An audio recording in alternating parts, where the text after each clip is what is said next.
Graça e paz, povo do Deus Altíssimo.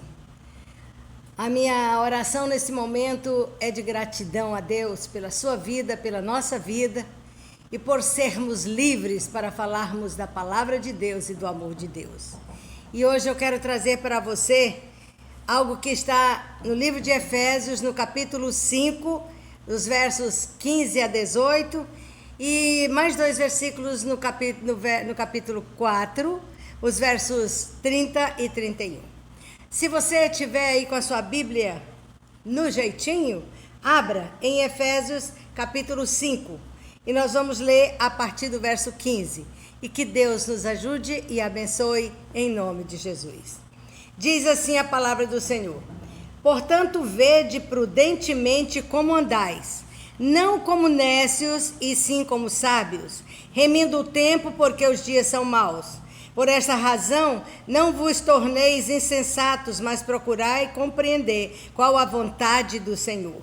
E não vos embriagueis com vinho, no qual há dissolução, mas enchei-vos do Espírito, falando entre vós com salmos, entoando louvores de coração ao Senhor com hinos e cânticos espirituais, dando sempre graças por tudo a nosso Deus e Pai, em nome do nosso Senhor Jesus Cristo, sujeitando-vos uns aos outros no temor de Cristo. Por enquanto, vamos ficar com estes versículos. Olhe, dentro deste contexto que acabamos de ler, nós temos princípios importantíssimos a considerar, a falar. E vou falar de um deles. No verso 18, na parte B, diz: enchei-vos do Espírito. Enchei-vos, quer dizer, totalmente cheio daquilo que o Espírito Santo pode trazer para você.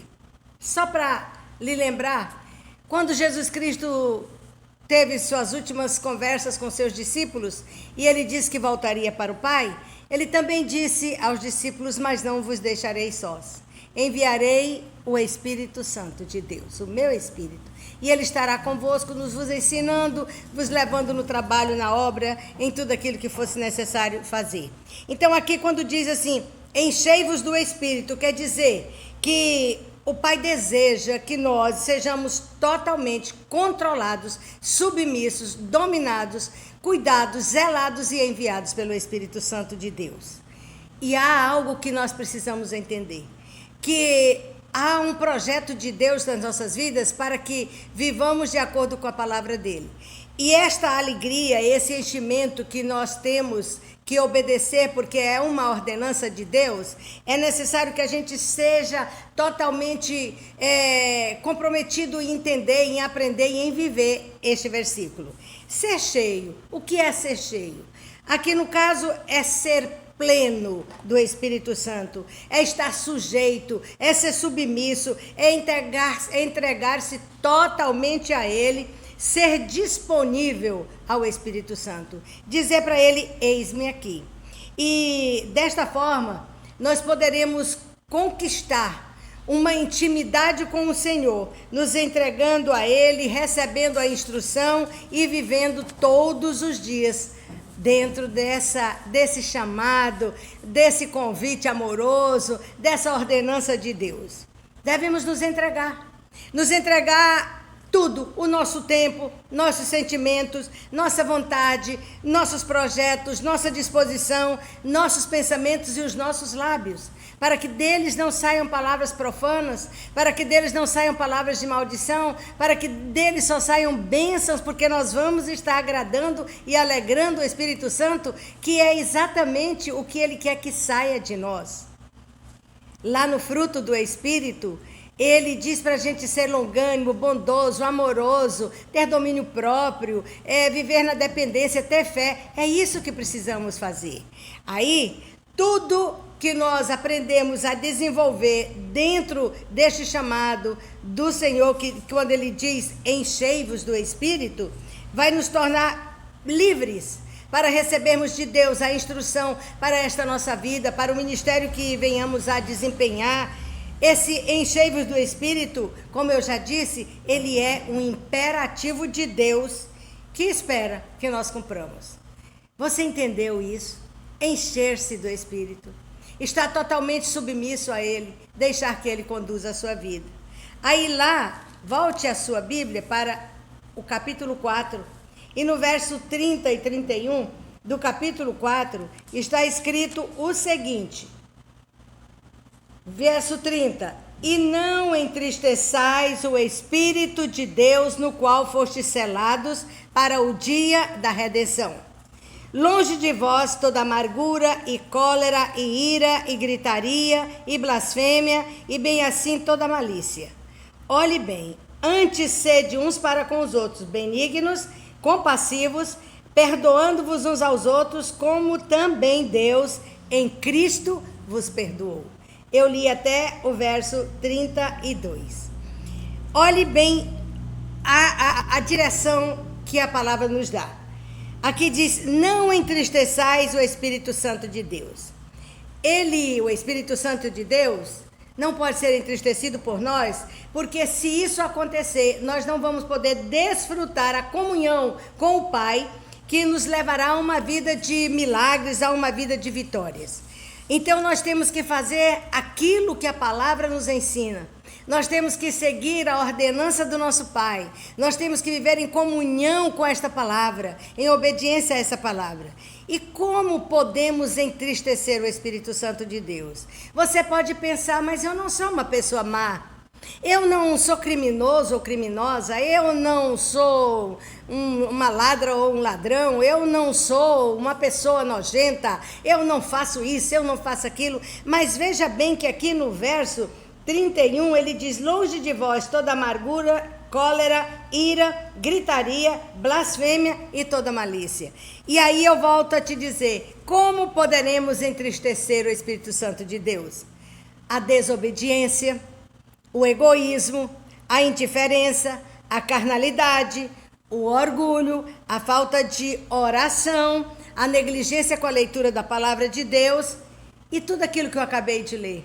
Não há desculpas para isso. E nós, o povo que amamos a Deus, o povo chamado cristão, o povo chamado de filhos de Deus, todos nós não alertamos ainda, não tomamos conhecimento, não fomos alertados a respeito dessas coisas que parecem não ter importância e são decisivas da nossa vida. Decisivas. Então eu volto a dizer, não há desculpas para nós não andarmos cheios do Espírito Santo, para nós fazermos com que ele não se entristeça. Eu quero te levar essa hora agora a meditar sobre isso. O que pode você ou eu estarmos fazendo para entristecer o Espírito Santo de Deus? O que nos impede de sermos cheios do Espírito Santo de Deus? O que é que está acontecendo conosco que temos vivido procurando não errar, não ser mentirosos, não ser criminosos, não serem bandidos, não sermos tantas e tantas e tantas coisas, mas deixamos o principal, a obediência à palavra de Deus. E sem ela, o nosso caminho vai ser abatidos, tristonhos, amedrontados, cheios de mágoa, de iras e de confusões. A obediência, queridos, nos ensina que a palavra de Deus, aliás, a palavra de Deus nos ensina que a obediência a esta própria palavra nos conduzirá a uma vida cheia da presença do Espírito Santo. O único recurso que nós temos para aprender é obedecer. O único recurso que nós temos para viver alegrando o Espírito Santo, enchendo-nos da presença dele, é obedecer à palavra de Deus. Lá no livro de Neemias 8:10 diz assim, alegrai-vos no Senhor. E diz, aliás, assim, a alegria do Senhor é a nossa força. Lá em Neemias 8:10, a alegria do Senhor é a nossa força. Então, como é que eu vou alegrar o Senhor? É fazendo, obedecendo o que a palavra dele indica. E como é que eu vou ser fortalecido para viver uma vida de vitória em vitória, de glória em glória? É alegrando o coração do Pai. Então, quando esta palavra do Senhor, que está no livro de Efésios 15, aliás, 5, de 15 a 18 e 4, de 30 a 32, nos mostra o caminho correto que devemos seguir. Então, querido irmão, querida irmã, busque a palavra do Senhor. Encha o seu coração com o fruto do Espírito. Fuja totalmente destas coisas que está aqui no verso 31 do capítulo 4 de Efésios. Longe de vós toda amargura, cólera, ira, gritaria, blasfêmia, desarmonia, tudo a desobediência, o egoísmo, a ingratidão, a infidelidade, o orgulho, a falta de adoração, a falta da leitura. Fuja disso daí. Alegre o coração do Pai. Encha-se do Espírito Santo. E eu quero orar com você. Meu Deus e meu Pai, a ministração da Tua palavra em nossas vidas, meu Pai, é o alimento que precisamos para viver em constante harmonia com o Senhor e com a Sua palavra e com o Espírito Santo de Deus. Ajuda-nos a não errar. Conduz o Espírito Santo de Deus no caminho que nos leve a alegrar o seu coração. Encha-nos da sua presença e nos livre de pecar contra o Senhor. Que nesse momento você receba de Deus algo novo no seu coração e que uma alegria imensa te invada. E você sabe por que essa alegria chegou? Porque você está alegrando o coração do Pai e o Espírito Santo está te fortalecendo. Viva assim todo dia. Que Deus te abençoe. Grande abraço.